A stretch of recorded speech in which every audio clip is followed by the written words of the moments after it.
حبیب صاحب، علی ظفر صاحب سے ہم نے قانونی پہلوؤں کے حوالے سے تو بات کر لی، سیاسی اثرات اس فیصلے کے کیا ہوں گے اس پر ہم آپ سے بات کر لیتے ہیں۔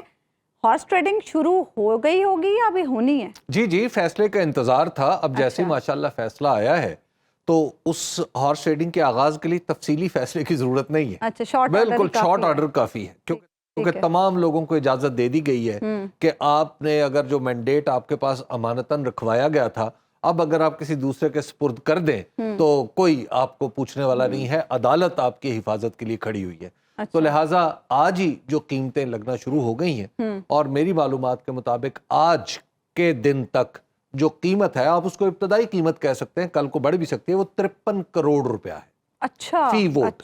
جی 53 کروڑ روپے کا ایک ووٹ جو ہے وہ خریدا یا بیچا جا سکتا ہے، آپ اس کو کچھ بھی کہہ لیں۔ یعنی اگر پاکستان تحریک انصاف کو میدان میں آنا ہے تو اسے کافی سارے کروڑ، اور بلکہ ایک کروڑ سے آگے کافی سارے ارب اکٹھے کرنے پڑیں گے، تو تبھی کچھ معاملہ آگے چل سکتا ہے۔ لیکن پھر بھی آج کے دن تک مجھے یہ یقین ہے کہ کوئی شخص بھی 53 کروڑ روپے میں اپنا ایمان نہیں بیچے گا۔ اچھا جی، آپ کی توقعات ویسے غلطی ثابت ہوتی ہیں، لیکن بہرحال یہ مجھے آج پتہ چلا ہے، پاکستان تحریک انصاف کے بڑے سینئر لوگوں نے مجھے بتایا کہ 53 کروڑ روپے تک آفر آ چکی ہیں۔ اچھا حبیب صاحب، حکومت کی طرف سے آج ابھی کچھ دیر پہلے یہ خبریں آئیں کہ حکومت نے فیصلہ کیا ہے کہ منڈے کو شاید امکانی طور پر پارلیمنٹ کے دونوں ایوانوں کا اجلاس بلایا جائے۔ ترمیم لانے کے لیے اب حکومت تو کوشش کرے گی جتنی تیزی سے کام کر سکتی ہے وہ کرے۔ مولانا کے بغیر آئینی ترمیم ہو جائے گی؟ آج مولانا نے بھی حکومت کو کہا کہ ایس سی او کے اجلاس کے بعد آپ یہ کوششیں کریں، ابھی نہ کریں یہ۔ دیکھیے، آج کے فیصلے نے کچھ مولانا کو ہرٹ کیا ہے۔ آج کا جو فیصلہ آیا ہے، دراصل اگر اس فیصلے کو آپ نکال دیں اس ایکویشن میں سے تو مولانا فضل الرحمان بہت ہی ساؤنڈ فوٹنگ پہ تھے۔ دراصل آج کا جو فیصلہ ہے، اس نے مولانا فضل الرحمان کو نیوٹرلائز کرنے کی کوشش کی ہے نا۔ تو اب جب مولانا فضل الرحمان نیوٹرلائز ہوں یا نہ ہوں، لیکن وہ کہہ رہے ہیں کہ صاف ستھرے لفظوں میں کہ ہم تو اس ترمیم کے لیے آپ کے ساتھ نہیں چل سکتے۔ انہوں نے ایک بات کی کہ اصول کے اصول اور پھر جزیات کے ساتھ جو ترمیم ہے، جب تک وہ سامنے نہیں آئے گی، وہ جزیات کے ساتھ جب آپ اس کو منظور کروانے کی کوشش کریں گے، ہم اس کے ساتھ نہیں چل سکتے۔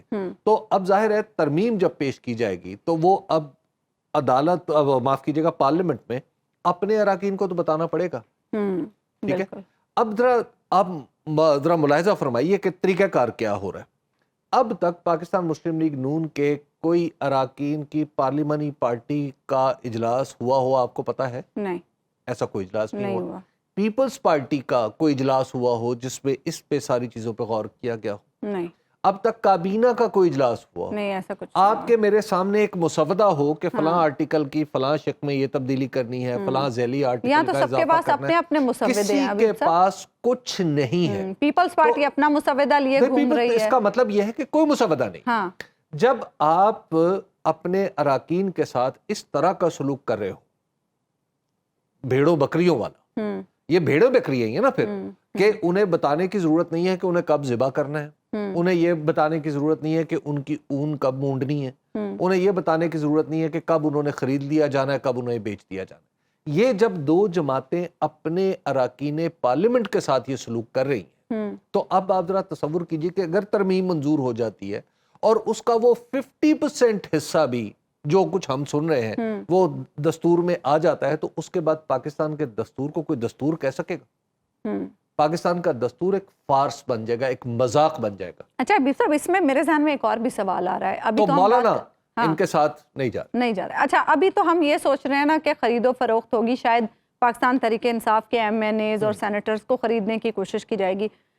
جس طرح سے آپ کہہ رہے ہیں کہ مسودہ اراکین جو نون لیگ کے اراکین ہیں ان کو بھی نہیں دکھایا گیا، پیپلز پارٹی کے اراکین کو بھی نہیں دکھایا گیا، اگر ان میں سے کسی نے اپنے ضمیر کی آواز پر لبیک کہہ دیا تو پھر دونوں طرف چلے گی، پھر تو سچویشن ان پارٹیوں کے لیے بھی مشکل ہو جائے گی۔ اس کے لیے تلوار تو یہ دونوں طرف چلے گی، لیکن اس وقت کے لیے میرا خیال ہے جسٹس قاضی فائز عیسیٰ بھی تو موجود ہوں گے نا۔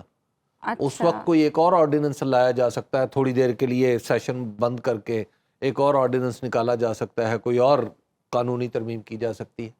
تو جس طرح ڈسپریٹ طریقے سے یہ لگے ہوئے ہیں، کوشش تو یہ کریں گے، لیکن میں آپ کو عرض کر دوں کہ ایز آف ٹوڈے، اب جب کہ تا دم گفتگو اب تک نمبرز پورے نہیں ہیں گورنمنٹ کے پاس.